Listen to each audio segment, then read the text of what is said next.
Magic the Gathering cards. I have a stack here with all kinds of cards that I'm going to sort in different colors and sort lands in the specific pile as well. So I'm also going to read off some cards and maybe talk and explain a little bit about how magic works, because not everybody has played it, of course, and so I thought I could maybe explain some simple parts of the game and the cards. So yeah, let's get started. We start by this first card here, called Anticognition. It costs 1 and a blue.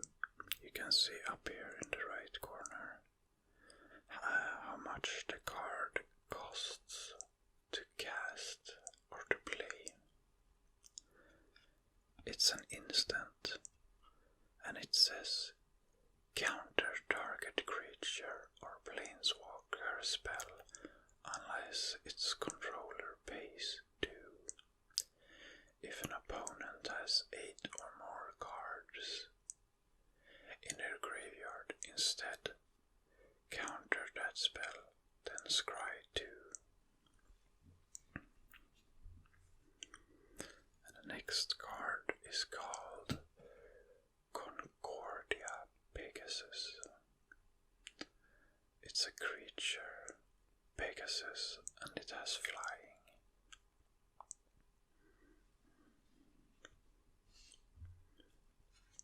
Next up is Resolute Strike. It's an instant, and it says target creature gets +2/+2 until end of turn. If it's a warrior, you may attach an equipment you control to it. And under here, it's also a text that's called flavor text. And that's either the text can be a little bit humoristic or more like lore based, where they explain some part of the story or why the card is like, if it's a creature, for example, they maybe explain a little bit about the creature or why it exists in this world of magic. So let's read it off here. If you practice something often enough, it becomes part of you. That's why we train, and that's why we survive. Tasha, Grey Pale Pelt Veteran. And next card is a card called Shock. It's an instant, and Shock deals 2 damage to any target. And the flavor text says the beauty of it is they never see it coming, ever. Rasik's Spark Mage. And next up we have a colorless card called Sky Scanner. It costs 3 mana. It's an artifact creature, Thopter. It has flying, and it says, when Sky Scanner enters the battlefield, draw a card. And as you can see, this card is colorless. I can explain a little bit about the colors in this game. Magic the Gathering has 5 colors. To be specific, it has blue, which is represented by a little droplet of water, as you can see here.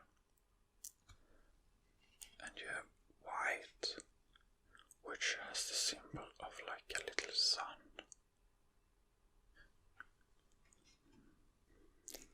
And we have red, which is like a little fireball, I would say. And the fourth color is black, which have like a skull. And the last color is, let's see here, yeah, the last color is green, and that have a little, and that color have a tree as a little like a representative symbol of the color. So Magic's Gathering has 5 colors, and then you have cards that have no color as well, which it doesn't belong to any color. It is its own color and much easier to play since those cards doesn't require any specific color.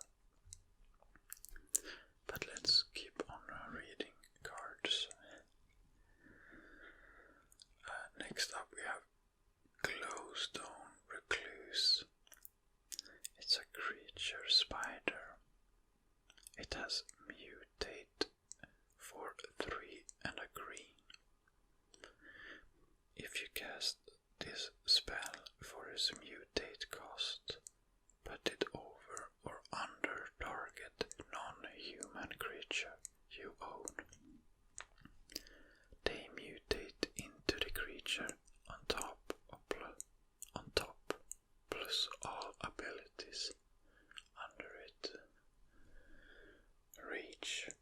Whenever this creature mutates, put 1+1/+1 counters on it. And next up we have a card called Mind Carver. It's an artifact equipment. When Mind Carver enters the battlefield, attach it to target creature you control. Equipped creature gets +1/+0. It gets +3/+1 instead, as long as another opponent has 8 or more cards in their graveyard. Its equip cost is 2 and a black. So let's put it there. So now we have all the piles that are like cards and all the colors. I also was thinking of having lands as a specific pile, so let's see if we see any lands. Okay, next up we have a card called Spitfire Lagak. It costs 3 and a red. It's a creature lizard. Landfall. Whenever a land enters the battlefield under your control, Spitfire Lagak deals 1 damage to each opponent.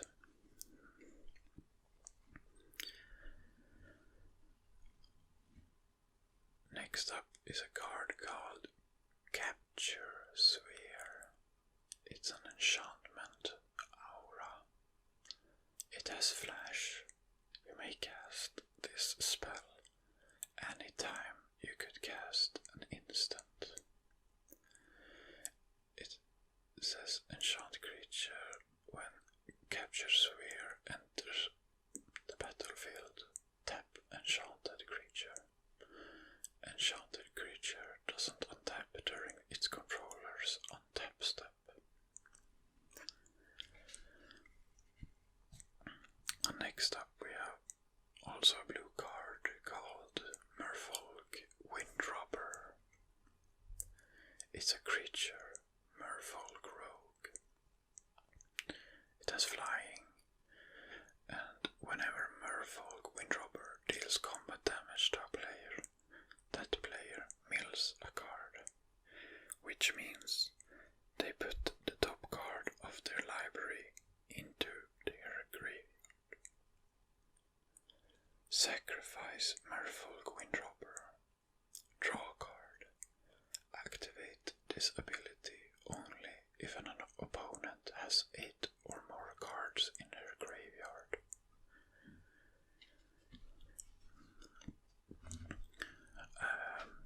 I also would like to pose a question for you who are watching this video, since I would like to know my viewers a little bit better. I would just want to know what kind of hobbies you guys have that are watching this video. Do you have any specific hobbies, or are you just like enjoying life, you know? If you have any specific hobbies or interests or so on, that would be awesome to know.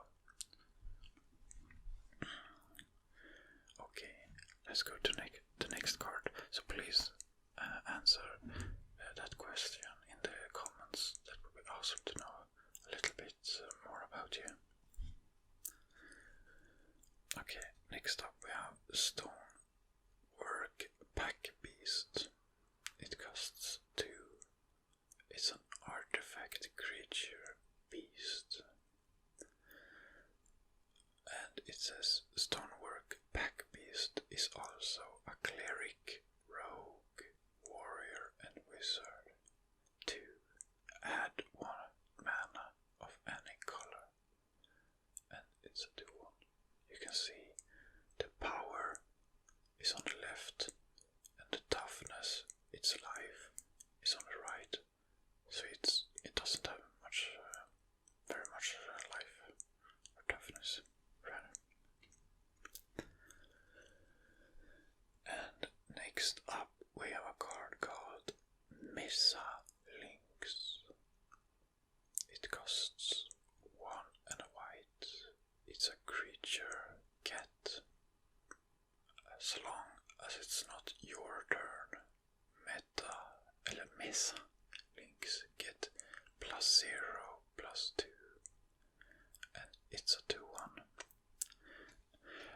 There are a lot of people in Magic that loves to build the decks around the cat archetype, or like the cat creatures, since you know, people like cats. It's not more complicated than that. I find it kind of funny when people do that. Next up we have a creature card called Face Dolphin. It costs 2 in the blue. It's a creature, elemental whale. It says whenever Face Dolphin attacks, another target attacking creature can't be blocked this turn.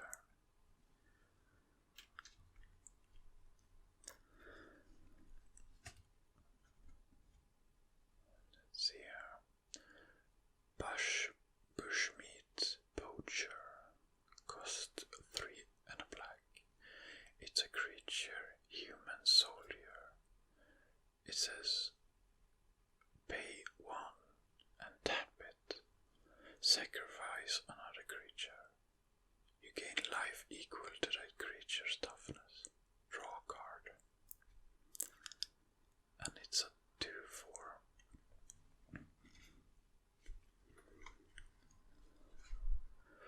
Next up we have a card called Dusk Fang Mentor. It costs 2 and a black. It's a creature, human cleric. When Dusk Fang Mentors enter the battlefield, put a lifelink counter on target non-human creature you control. And it has an activated ability, and it costs 1 and a black to activate. And tap it. Put a 1/1 counter on each creature you control with a lifelink. And here we come. And here we have 2 basic lands.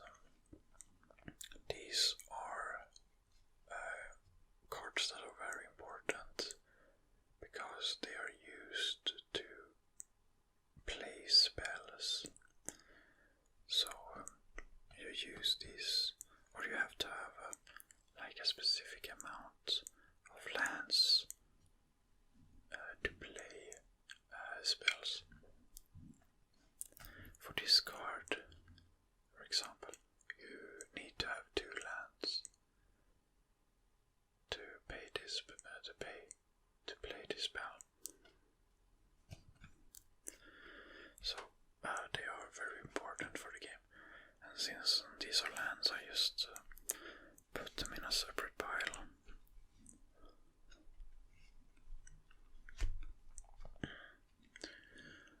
And now we come to I guess this is kinda like a 6th color, but not really,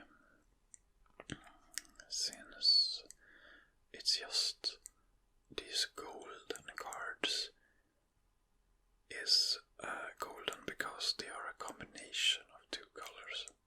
As you can see in the top right, it has both the sun icon and the skull icon, so it's both a white mana and a black mana. And when it's 2 colors, it often the card is often golden to represent that. And the card is called General's Enforcer. Legendary humans you control have indestructible. It costs 2 and a white and a black to exile target card from a graveyard. If it was a creature card, create a 1/1 white human soldier creature token. And it's a 2/3. And actually, because it is golden, I usually sort that into another pile of cards.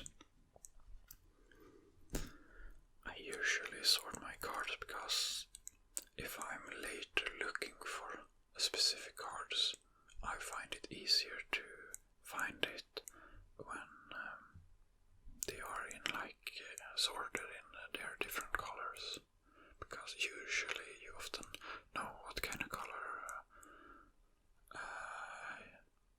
you want to look at, so yeah, I do it for my own benefit for later.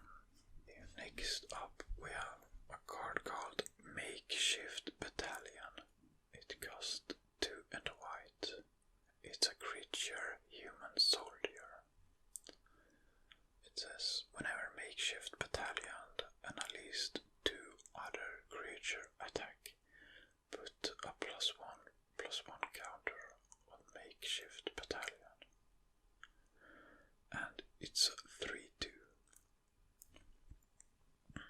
Okay.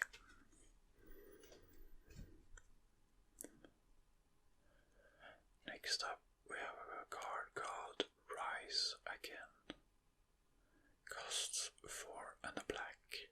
It's a sorcery. Return target creature card from your graveyard to the battlefield. This kind of ability to return a creature card from your graveyard to the battlefield is like one of the most common spells or interactions, I think. And it's always in the black color. All these colors have specific, not powers, but things they do or are better at than other colors. I can't really explain it good right now, but for example, the most common is that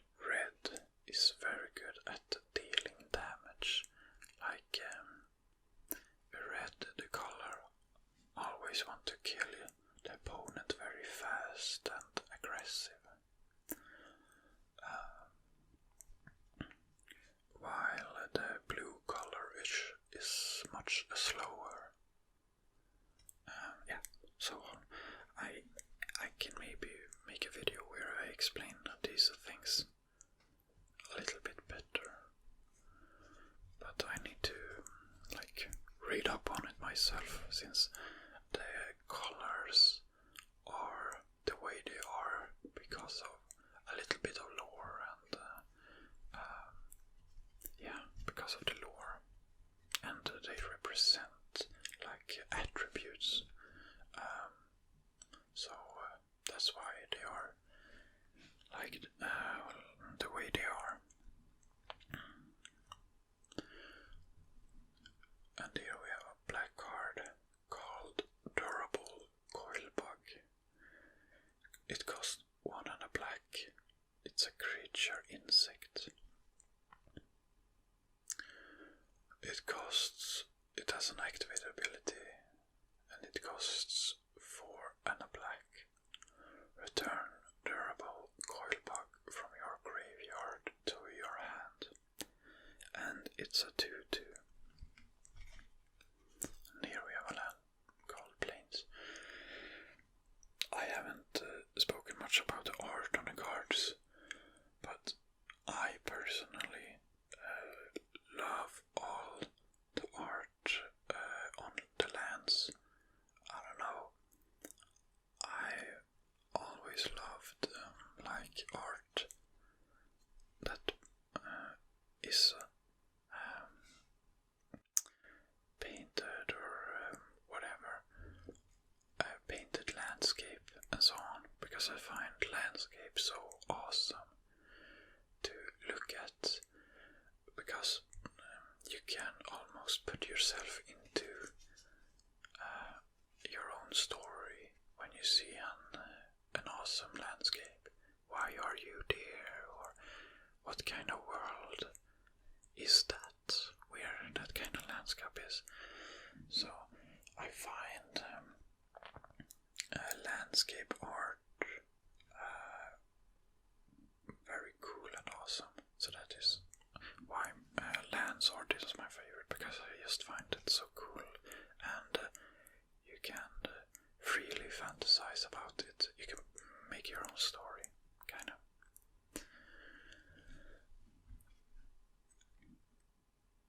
Next up, we have a card called Thieving Otter. It's a 2. It costs 2 and a blue. It's a creature otter. Whenever a Thieving Otter deals damage to an opponent, draw a card. Next up, we have Flycatcher Rapid. I don't know actually what this is. It's a combination of 2 animals, maybe. If you look at the art, it looks like, I think it should be a giraffe, but it's also like maybe a frog, but it also have like horns. I don't know. It costs 4 and a green. It's an antelope. My bad. Lizard. Flycatcher Rapid enters the battlefield with your choice of a vigilance counter or a reach counter on it. And next up, we have a black card called Unexpected Fangs, and it costs 1 and a black. It's an instant, and it's but a +1/+1 counter and a lifelink counter on target creature. Next up, we have a blue card called Frost Breath. It's an instant. Tap up to 2 target creatures. Those creatures don't untap during the controller's next untap step.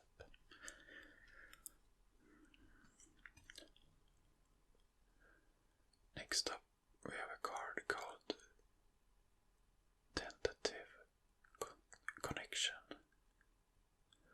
It costs 3 and a red, and it says this spell costs 3 less to cast if you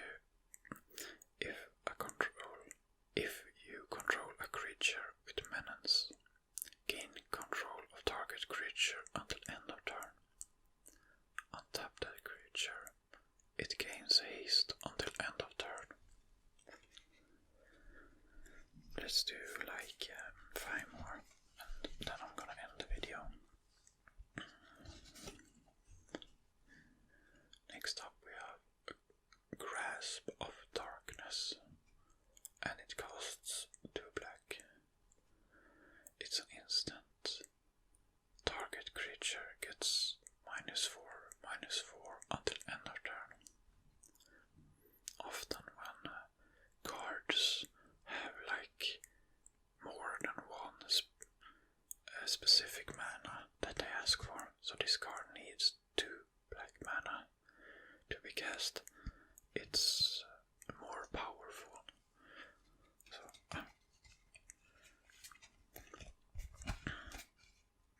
next we have a card called Warden of the Woods. It costs 4 and 2 green. It's a creature Revolk. It has vigilance. Attacking doesn't cause this creature to tap. Whenever Warden of the Woods becomes the target of a spell or ability an opponent controls, you may draw 2 cards. Man, I don't know if you guys have watched Lord of the Rings. I hope you have. But I love the 3 folks in that story. I don't think they are called 3 folks actually. I think they are called like Ents, something like that.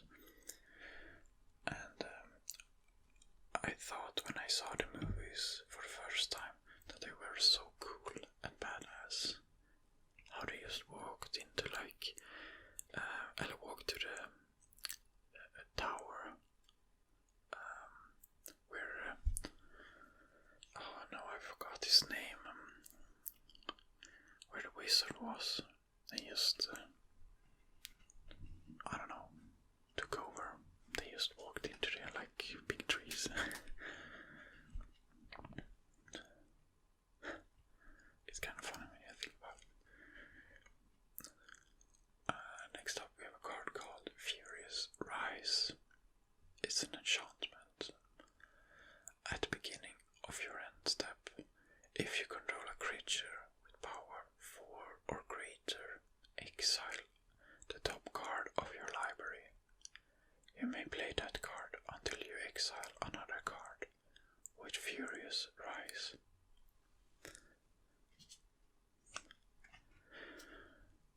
And here we have a card called Leafkin Avenger. It costs 2 and a red and a green. It's a creature elemental druid.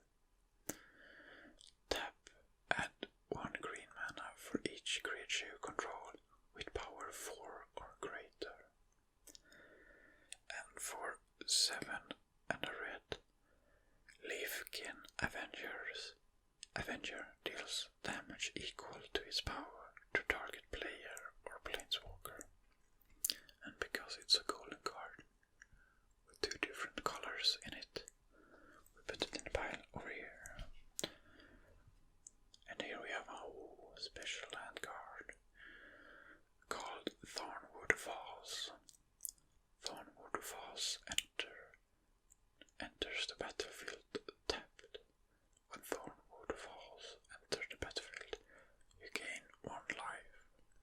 And it says add a green or a blue mana, which lands that can add different kinds of mana is very good.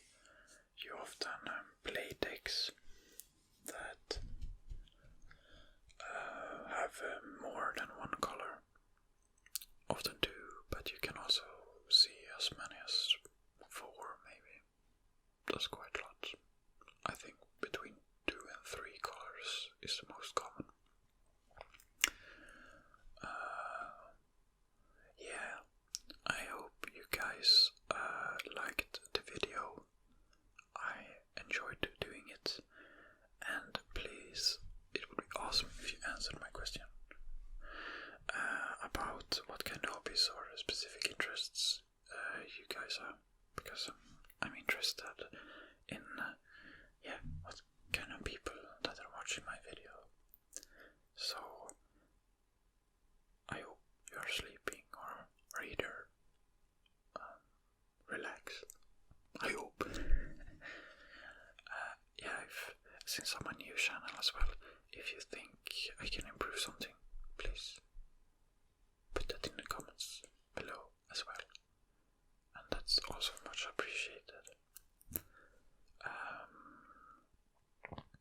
yeah,